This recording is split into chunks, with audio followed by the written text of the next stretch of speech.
오늘도 말씀에 집중해 봅니다. 창세기 20장. 그래서 미웠구나. 제 마음에 머문 말씀 살펴보겠습니다. 20장 6절.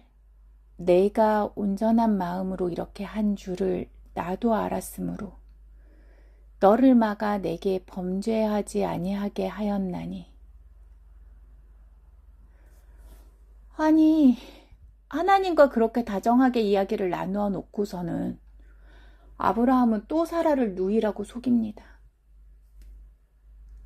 창세기 12장에서도 그랬는데 20장에서도 또 그렇습니다. 읽으면서 자꾸 아브라함에게 화가 났습니다. 사소한 잘못도 반복하지 않으려 애써야 하는데 그래야 되는 사람이 아내를 팔아먹습니다. 아비멜렉이 100만 배는 더 멋있어 보입니다. 하나님 앞에서 당당했고 자신의 억울함도 이야기할 줄 알았고 잘못을 알자 바로 행동했고요. 사라를 가까이 하지도 않았고 사라의 명예도 회복시켜 주었습니다. 재산도 주고 종도 주고 땅도 주고, 그리고 이건 너 거야. 너를 위해서, 네 명예를 회복시켜 주기 위해서 내가 준비한 거야 라고 설명까지 해줍니다. 얼마나 다정해요? 솔직히 저라면 맨날 저를 팔아먹는 아브라함보다 명예까지 지켜주는 아비멜렉이랑 살 것 같았습니다. 그런 마음 가지고 계속 묵상을 하다 보니 사실 자꾸만 사라가 보였어요. 하나님이 약속까지 주셨는데 또다시 남편 때문에 위험한 자리에 서게 된 사라. 자식 때문에 남편이 다른 여자와 자는 것도 견뎠는데 또 이런 일을 겪어야 했던 사라. 얼마나 무서웠을까요? 얼마나 마음이 무너졌을까요? 얼마나 외롭고 힘들었을까요? 그러면서 문득 저를 보게 되었습니다. 누군가 나를 지켜주기를 간절히 바랐지만 혼자 버텨야 했던 시간들. 그래서 아브라함이 미웠구나. 사라를 지켜주지 않은 아브라함. 그래서 하나님도 미웠구나. 그런 아브라함 편을 드는 것 같아서.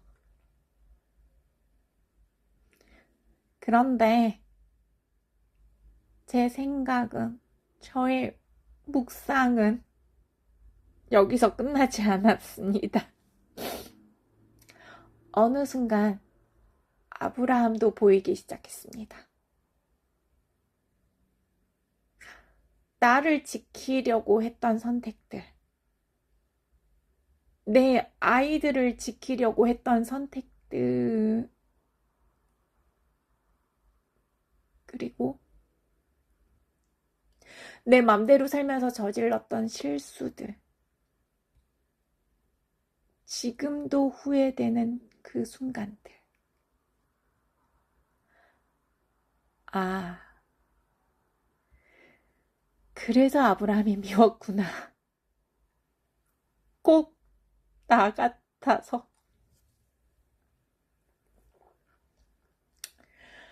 어려서, 약해서, 스스로를 지킬 수 없었던 시간들. 그때 저를 외면했던 사람들. 그래서 저는 늘 약한 사람 편이 되려고 애썼습니다. 성경을 읽어도 주인공보다 억울한 사람이 먼저 보였어요. 하갈이 보이고 사라가 보이고, 그리고 힘이 있는 사람이라면 약한 사람을 지켜야 한다고 믿었습니다. 어른이라면 그래야 하고, 지도자라면 그래야 하고, 믿음의 사람이라면 더 그래야 한다고 믿었습니다. 아비멜렉 같은 그런 사람이요. 어쩌면 그래서 아브라함에게 더 화가 났는지도 모르겠습니다. 그런데 하나님은 그런 나를 또 다른 곳으로 데려가십니다. 저는 사람을 보면서 화를 내고 있었는데 하나님은 사람보다 더 큰 이야기를 하고 계셨더라고요.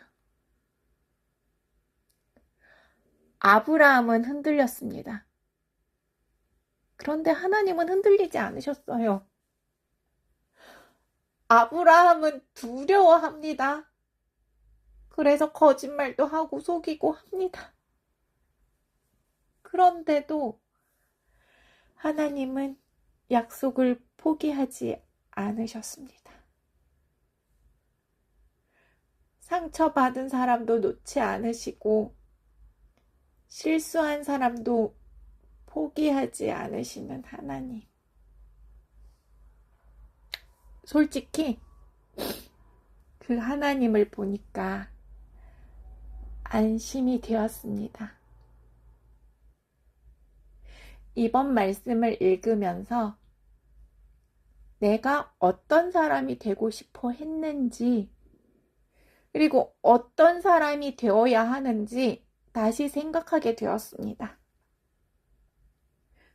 힘 없는 사람을 외면하지 않는 사람, 그리고 힘이 생길수록 더 많이 품고 더 많이 책임지는 사람.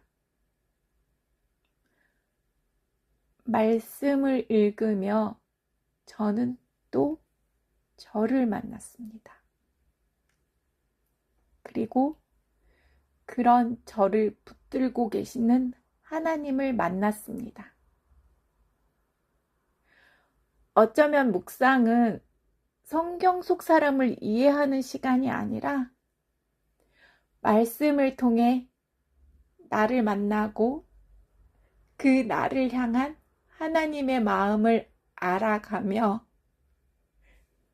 하나님께 한 걸음 더 가까이 가는 시간인지도 모르겠습니다. 아버지, 말씀을 읽으며 다른 사람 이야기를 하는 줄 알았는데 결국 제 이야기를 만나게 하시니 감사합니다. 상처받은 저도 실수한 저도 포기하지 않으시는 하나님을 더 깊이 알게 해주세요. 약한 사람을 외면하지 않는 마음을 주시고 힘이 생길수록 더 책임질 줄 아는 사람으로 살아가게 해주세요. 오늘도 말씀을 통해 저를 만나고 하나님께 한 걸음 더 가까이 가게 해주세요. 예수님의 이름으로 기도합니다. 아멘. 성경을 읽고 삶을 돌아보고 마음을 기록합니다. 하루 한 장씩 말씀 앞에서 단단해지고 말랑해지는 시간. 오늘도 단단 말랑.